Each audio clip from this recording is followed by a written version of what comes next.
Salut la compagnie. Bon, comme vous le voyez, le décor a un tout petit peu changé, puisque là, je suis actuellement en vacances d'hiver dans une station des Alpes, mais ça n'empêche que j'avais envie de parler avec vous du dernier épisode de MHA qui est sorti, le 18 de la saison 6, si je dis pas de bêtises, un épisode où il a été très calme, mais il s'est quand même passé énormément de choses, il y a eu beaucoup de révélations, notamment à propos du One for All, de son utilisation, de ses limites, de ses contraintes, et ça méritait d'en parler en vidéo. Alors vous vous rappelez, l'épisode précédent avait introduit ça puisque on s'était arrêté avec Toshinori qui était en train de discuter au chevet de Deku qui était en sale état et il disait je sens tu es en train de parler avec les anciens détenteurs, tout ça et c'est évidemment ce qui va se passer dans cet épisode là.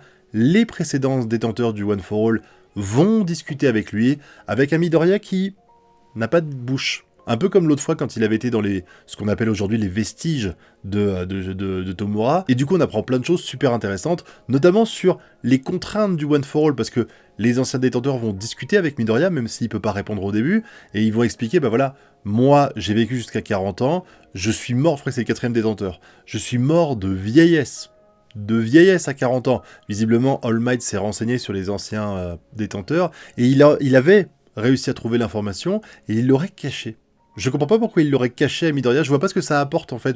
À l'époque, on avait beaucoup spéculé sur cette page crayonnée à propos du 4ème détenteur, et en quoi ça aurait été grave de dire il est mort de vieillesse à 40 ans. Je peux comprendre que ça aurait été suspect, mais ça n'aurait rien changé à l'histoire, ça n'aurait pas fait flipper plus Midoriya, même si bon du coup il se dit merde, je vais vivre encore 5 ans et je vais crever. Non, parce qu'il va y avoir une explication de la part du frère de One for All, enfin de All for One, pardon. Alors je précise quand même, avant d'arriver sur ça, qu'ils nous ont expliqué pourquoi Midoriya a la capacité de voir les anciens détenteurs, et que c'était pas arrivé avant. En fait, il s'est passé un truc il y a 4 mois qui a permis aux frères de All for One de pouvoir s'épanouir un peu plus, ce qui a permis aux autres de le faire, et la discussion, enfin le passage où Shigaraki a essayé de voler le All for One, le One for All, j'ai vraiment du mal aujourd'hui, à Midoriya, a permis de les permettre de s'éveiller encore plus et de pouvoir communiquer entre eux, et c'est ce qu'on a aujourd'hui, c'est un peu la conséquence de tout ça, et ça va nous permettre d'apprendre un truc super intéressant, c'est que le One for All, il marche mieux quand il est avec une personne qui n'a pas d'alter à la base. Parce qu'en fait, ce qu'ils expliquent, et c'est aussi dû au fait qu'il y a Toshinori qui est présent alors qu'il est toujours vivant, c'est que le One for All, quand on le récupère, eh ben, il se greffe un petit peu à l'alter qu'on a déjà, et il va pomper notre espérance de vie. Je vois pas comment le dire autrement, ce qui veut dire que si vous avez un alter et qu'on vous donne le One for All, eh ben, en fait, le One for All va grignoter petit à petit votre énergie vitale, parce qu'il n'a pas la place de s'épanouir, parce que vous avez déjà un alter. Il donne la métaphore de la coupe qui déborde quand vous avez déjà un alter, ce qui fait que Midoriya, c'est pas son cas. Ça explique pourquoi Toshinori a pu avoir le One for All pendant 40 ans, et ça explique pourquoi Midoriya arrive à faire tout ça avec et est encore plus fort. Que ce soit All Might ou lui, ils ont pu utiliser beaucoup plus de potentiel du One for All, déjà parce que les anciens détenteurs ont permis de le faire arriver à maturité, de le faire être encore meilleur et tout. Le 4ème détenteur explique qu'il a vécu en ermite et que son seul objectif c'était de parfaire le One for All pour le donner dans de meilleures conditions aux successeurs. Et ben là, en fait, Toshinori, il a pu profiter de tout ça, de l'ancien travail des anciens détenteurs, et en plus de ça, comme il n'avait pas d'alter, et ben celle-là, elle est devenue son alter principal, et c'est pour ça que il est présent actuellement dans les vestiges de Midoriya, c'est parce que malgré le fait que Toshinori soit encore en vie, ça n'empêche qu'il y a un lien avec le One for All qui s'est créé, et comme il est actuellement le One for All en possession de Midoriya, c'est normal qu'il soit présent physiquement. D'ailleurs, c'est rigolo parce qu'à la fin de l'épisode, enfin à la fin, quand on va avoir la fin du truc des vestiges, Toshinori va dire qu'il ressent des choses, que le One for All ne communique pas avec lui actuellement, parce qu'il l'a plus en fait. Il communique pas avec lui directement par le biais de discussions, mais par le biais des émotions. Et il dit je sens qu'il s'est passé un truc là. Et je trouve ça vraiment intéressant qu'Horikoshi ait travaillé sur cet aspect-là, parce qu'en général, on fait pas des choses un peu métaphoriques comme ça dans les shonen. Là c'est le cas, ça permet de varier un peu les plaisirs, et puis en plus ça permet de donner un lien en plus, parce que le pauvre All Might il sert plus à grand chose aujourd'hui. Là il est présent dans les vestiges, et il ressent ce qui s'y passe physiquement, et ça c'est cool, même s'il y a un point quand même. Alors il y a plein de choses sur lesquelles je veux revenir.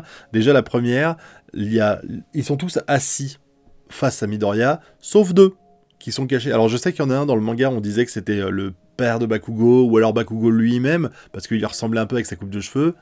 L'animé permet de casser ça, vu qu'on voit qu'il a pas les cheveux blonds comme Bakugo. Donc ça, c'était intéressant. Peut-être que c'est fait exprès, histoire de... Genre, Horikoshi a dû voir cette théorie, il a dû dire, vas-y, on va botter en touche directement. Même si, bon, les Animonly, il suffit qu'ils disent, c'est Bakugo, et t'auras 25 trolls pour dire, ça peut pas être Bakugo, patati patata, donc ça aurait rien changé. Mais je trouvais ça rigolo qu'on voit des cheveux rouges plutôt que des cheveux blonds. Et il y en a également un autre, alors... Pourquoi ils font ça, Mystère et Boule de Gomme? Mais ce qu'on va savoir ici, surtout, c'est que ils vont plus ou moins tenter de manipuler Midoriya. Ils vont lui dire, Shigaraki, il est pas sauvable, il faut que tu sois capable de le tuer. Il n'y a pas d'autre choix. Et Midoriya, il explique que quand ils ont été dans les vestiges et qu'il a vu la détresse, enfin il a senti la détresse de Shigaraki, qui était en train de se faire bouffer progressivement par All for One, et il dit non. Parce que jusqu'à présent, tous les ennemis que j'ai affrontés, ils avaient pas de... Il n'y avait pas de regret dans leur visage, alors qu'il dit Shigaraki, il y en a. Ce qui veut dire qu'il peut être sauvé, que je vais tout faire pour essayer de le sauver, que si j'y arrive pas, je finirai par le tuer, mais que mon objectif principal, c'est de réussir à remettre Shigaraki dans le droit chemin, de le sauver de l'emprise de All for One. Ce qui est hyper niais, hyper gnangnan, surtout que derrière t'as la réponse, parce que Nana Hashimura, c'est elle qui a demandé quand même à ce qu'on tue son petit-fils, mine de rien, mais le frère de All for One va réagir et va dire voilà, c'est ce qu'on attendait de toi. On est derrière toi, on te soutient parce que tu as cette mentalité-là et je suis heureux que ce soit toi qui ait eu le One for All. Sauf, comme j'ai dit, 2 d'entre eux qui communiquent pas, qui sont face au mur et qui ont visiblement pas envie d'être en contact avec Midoriya et de lui adresser la parole. Mais cette partie-là était très intéressante et elle permet aussi de botter un touche ce qui s'est passé un petit peu avec Mirio, parce que vous savez, on a souvent dit que All Might voulait le donner à Mirio, à la base cet alter-là, et que finalement, quand il a rencontré Deku, il a changé d'avis. Ben finalement, il a eu raison, parce que Mirio, il aurait pas pu l'utiliser aussi bien que Midoriya, et en plus de ça, bah, il serait mort prématurément. Et là, en plus de ça, bah, la question que je me pose, c'est est-ce que Toshinori était au courant de ça? Est-ce qu'il en avait déjà conclu qu'il valait mieux donner ça à un sans-alter? Ou alors est-ce que c'est juste son empathie pour Midoriya, parce que lui aussi était un sans-alter à la base? Ça, on le sait pas. Mais quoi qu'il en soit, Midoriya, il est soutenu par les anciens détenteurs, sauf 2 visiblement. Bon, encore une fois, je trouve ça ultra niais parce que j'imagine pas à la fin Midoriya et Shigaraki partir main dans la main, se faire des câlins et dire voilà, on oublie tout. Hein. Forcément, vu ce qu'a fait Shigaraki, dans le meilleur des cas, tu neutralises. Mais c'est vrai que c'était, même s'il y a ce côté niais qui me dérange un petit peu et qui fait vraiment pas crédible pour moi, mais c'est pas grave, c'est comme ça, de la part de Midoriya, ça n'empêche que j'ai bien aimé la parallèle qu'il a fait aux autres combats, où il dit, bah les autres adversaires que j'ai eus, je voyais aucun regret, que de la haine, et dans le visage de Shigaraki, je ne vois pas que de la haine, je vois aussi de la frayeur. J'ai envie de dire, c'est un petit peu normal, mine de rien, quand il y a un mec qui est en train de s'approprier ton corps et de te faire disparaître au fur et à mesure, je pense que t'es effrayé, que tu sois un vilain ou pas, que tu sois sauvable ou pas, mais en tout cas, il a dit que s'il n'y arrivait pas, il essaierait de le tuer, donc... ça n'arrivera à mon avis pas jusque-là, mais pourquoi pas. Mais en tout cas, cette partie-là, elle était très riche en émotions. Hein. J'ai bien aimé voir Nana Shimura en pleurs à propos de son petit-fils et de la ruse qu'elle a dû jouer à Midoriya pour lui faire croire qu'elle voulait qu'il le tue. J'ai bien aimé aussi voir le All Might, le vestige d'All Might, parce que c'est pas vraiment lui, qui pleurait à chaudes larmes en écoutant ce que Midoriya disait. Tu sens que il est fier de son élève, le petit All Might. Après, on verra si ça se concrétise ou pas, mais j'ai du mal à imaginer qu'à la fin, Shigaraki meurt ou finisse en prison à vie, donc... ça, on aura la réponse dans un sacré paquet de temps encore, je pense. Et la deuxième partie de l'épisode, c'est sur la conférence... Enfin, avant la conférence de presse, il y a quand même Bizjanist et Hawks qui viennent voir All Might pour lui expliquer un peu ce qui se passe, à propos du One for All, du All for One, il en a après Deku, tout ça. Bon, All Might, même s'il voulait pas que ça se sache, maintenant c'est un petit peu tard, et puis il y a trop de gens qui ont des infos, donc il est obligé de lui dire. D'ailleurs, les élèves de UA Deku va leur expliquer ça aussi dans une lettre, et il va y avoir une conférence de presse où Endeavor va expliquer tout ce qui s'est passé. Hawks aussi va prendre sa part de responsabilité à propos de Twice et compagnie, mais je trouve, encore une fois, j'ai déjà dit, mais que la réaction des gens est complètement disproportionnée, quoi. Je veux dire, tu te plains des héros qui sont encore présents physiquement, qui assument leurs responsabilités et qui vont continuer d'être un héros, alors qu'à côté, il y en a plein qui fuient, qui ont rien, mais comme j'ai dit, tu gueules sur la personne, t'es déçu, donc tu gueules sur la personne qui est devant toi, mais quand l'autre, elle est là, elle dit « Ouais, il y a eu des blessés civils et on a l'impression que vous en avez rien à foutre », sérieux, il y a eu des morts chez les héros. Je veux dire, Aizawa, il a perdu un œil et un bras, enfin une jambe. Je veux dire, tu peux pas croire que les gens s'en foutent. C'était eux qui étaient en première ligne et c'est eux qui ont été les premières victimes avant même les civils. Donc je trouve ça toujours un peu déplacé là. Je cherche toujours, j'aime beaucoup la cohérence dans une œuvre. C'est-à-dire que quand tu regardes une situation, tu te dis waouh, si ça se passait dans le monde réel, ça serait pareil. Et là, j'avoue, peut-être que c'est moi qui suis un peu niais, mais j'ai du mal à imaginer que t'irais gueuler sur les personnes qui, eux, ont sacrifié leur vie ou ont sacrifié une partie d'eux-mêmes juste parce que le mec, il était... alors j'exagère parce que Endeavor a fait pire, mais genre parce qu'il dénigrait ses enfants. Ou alors parce que Hawks a tué un mec qui est quand même dans la Ligue des Vilains, qui a plusieurs meurtres à leur actif.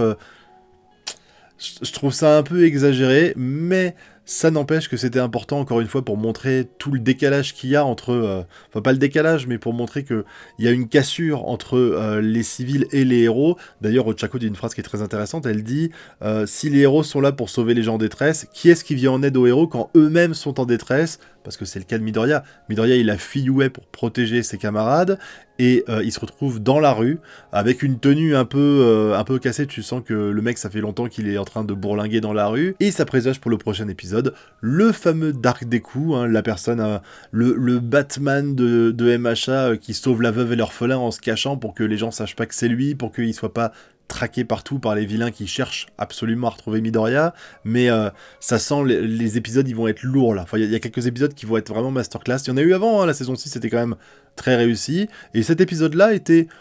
Il y avait les bonnes émotions qui se dégageaient. Alors c'est sûr, tu sors la même semaine que Last of Us, épisode 3, qui était incroyable et qui m'a fait verser une larme, donc forcément là c'est plus difficile de m'émouvoir, mais ça n'empêche que j'étais ému de voir les anciens détenteurs qui étaient présents, de voir leur discours du style on est fier que ce soit toi qui as le One for All aujourd'hui, on compte sur toi pour neutraliser Shigaraki.